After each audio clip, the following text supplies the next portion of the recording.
I was 28 when the cops slammed me into my front lawn like I was some wannabe gangster. Worked a warehouse job, saved what little I could, tried to keep my head down. I used to think I was just unlucky. Turns out, I was stupid. But I don't make the same mistake twice. My name is Liam. The day I got arrested, I just finished a walk in the park. Apparently a dangerous activity in a town where your own brother will plant evidence in your bedroom and your parents will nod along like it's gospel. 5 years.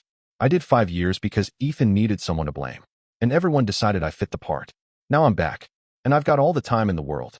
When I turned the corner, I saw a cop car parked right in front of our house. Lights going. Engine running. My first thought wasn't even panic. It was, wonder which neighbor finally snapped. I lived, in the kind of small-town suburb where your neighbor's dog farts too loud and someone calls 911. So no, I didn't immediately assume it had anything to do with me. I should have known better. As I walked up the driveway, the officer in the passenger seat opened his door and barked something like, "Hands up, get on the ground." I thought maybe he was talking to someone behind me. He wasn't. Before I could even ask what the hell was happening, he had his gun out and was screaming for me to lie face down now. So I did what any dumbass who's just gotten off a 10-hour shift would do. I froze like an idiot, squinting at him like, "Are you serious?" Spoiler, he was. He slammed me to the grass and zip-tied my wrist like I was a flight risk. My knees hit the lawn sprinkler. My face got a good taste of dirt and old fertilizer. All while my brain was playing catch-up like, wait, what the hell did I do?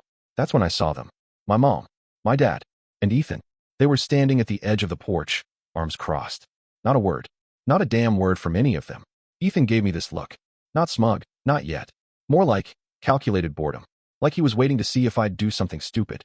The cop, Officer Delgado, I'd learn later, yanked me up by the arms and told me I was being arrested for armed robbery.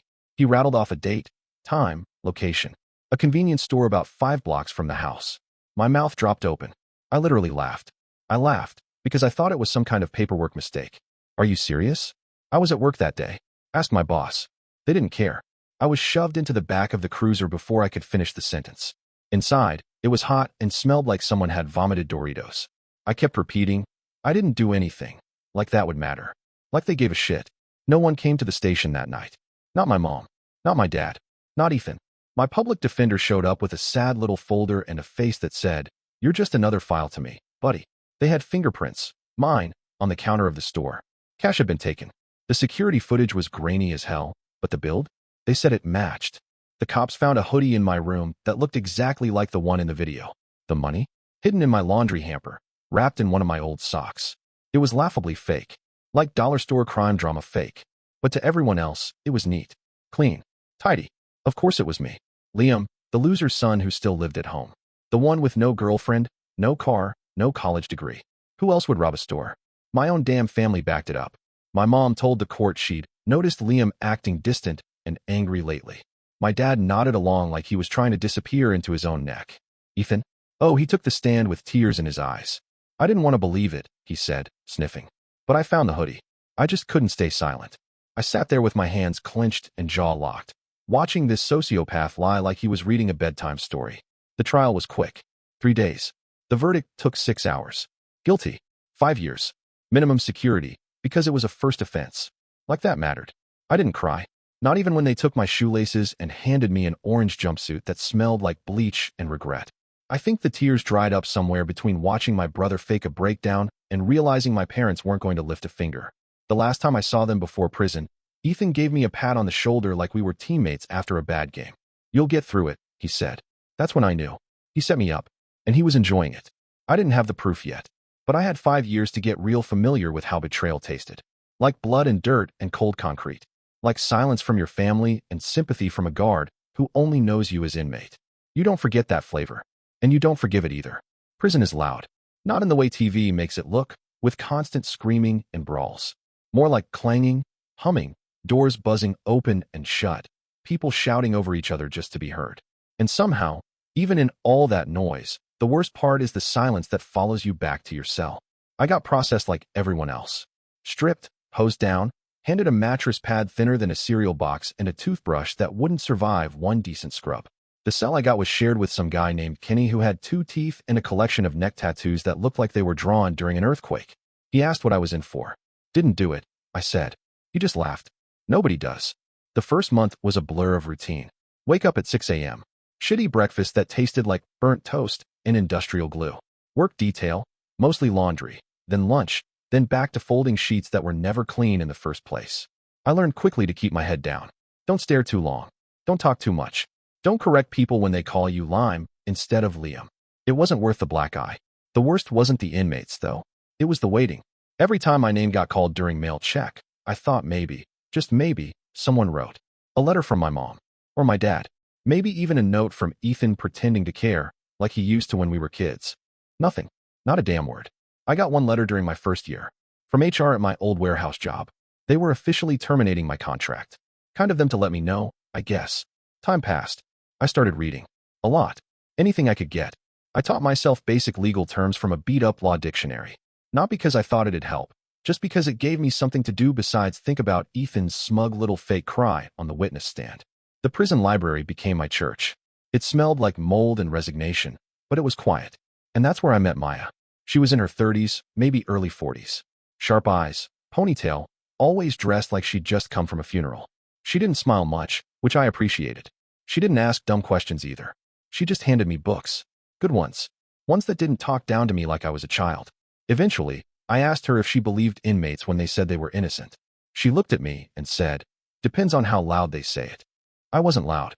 She started setting aside books on criminal psychology, case studies, wrongful convictions. Subtle hint, maybe. Or maybe she could just tell I was trying not to fall apart. I did my time. Quietly. Kept a journal. Wrote down every detail I could remember about the night of my arrest. The hoodie. The cash. Ethan's exact words. The expression on my mom's face when she told the judge I'd been moody. After year 2, I stopped expecting letters. I stopped calling too. What was I going to say? "Hey mom, how's the weather? By the way, thanks for letting your oldest son toss me under a fucking bus." I had one appeal. My public defender mailed it in like it was a damn pizza order. Denied in 6 weeks. No explanation. Just a form letter that basically said tough luck.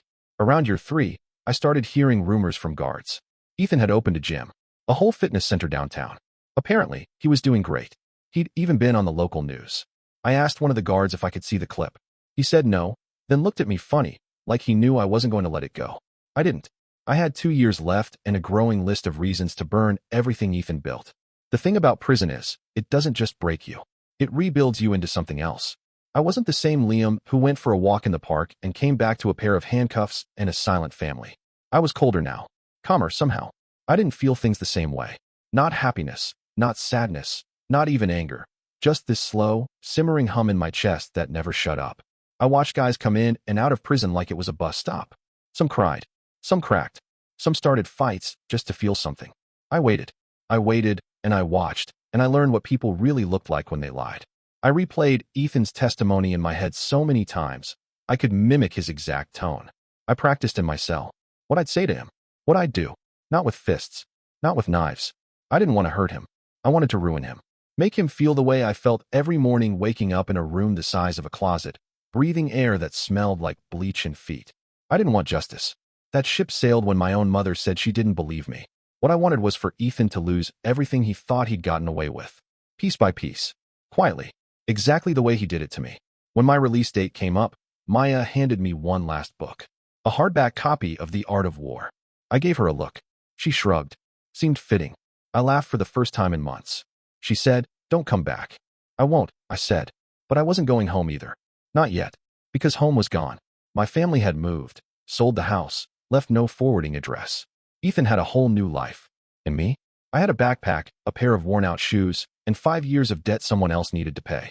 Once I had the receipt, everything changed. Not because it magically fixed anything. I wasn't going to march into a police station and wave it around like some reverse Uno card. The system already made up its mind 5 years ago, and trust me, it doesn't like to admit it fucked up.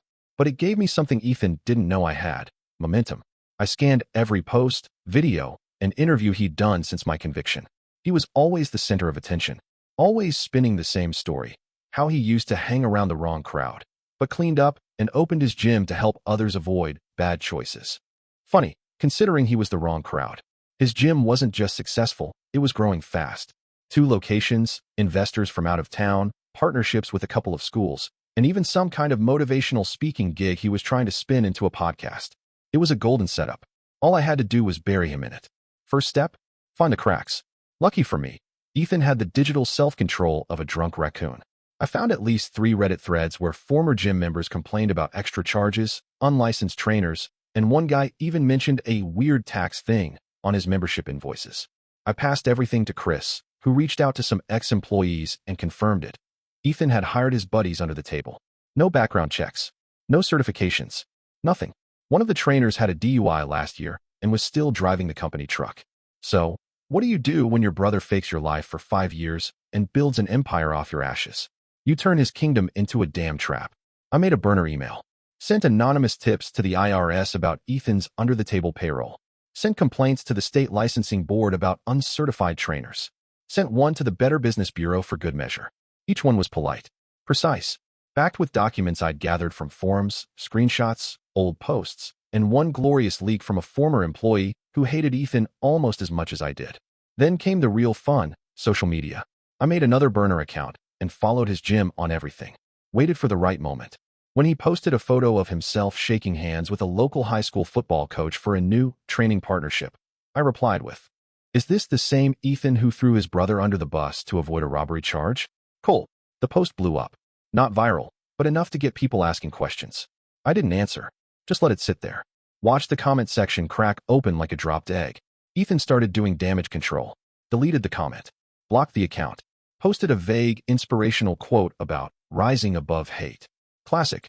But I wasn't even close to done. Chris, bless his cynical journalist heart, found out that Ethan had listed a forged certification for youth performance coaching on his business registration. It didn't exist. The state didn't offer it. The document was just a fancy PDF with a logo he'd copied off Google. So, naturally, I printed a few copies and slid them under the doors of his biggest investors. No return address. Just a sticky note that said, "Thought you should see this before the IRS does." Ethan's smile started slipping. He posted less. Looked tense in the new videos. His gym's Google rating dropped 1/2 a star in a week. People were noticing, asking questions. And then, the cherry on top, I emailed him. From a third burner. No threats. No accusations. Just a subject line that said, "Do you ever wonder where I went?" The body of the message was short.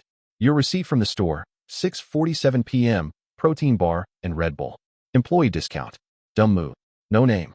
No signature. No reply. But I knew he read it. 2 days later, Chris called me. Said a friend at the paper tipped him off. Ethan was under audit. IRS had flagged his accounts. Word was spreading. And that's when it happened. I ran into Ethan in public.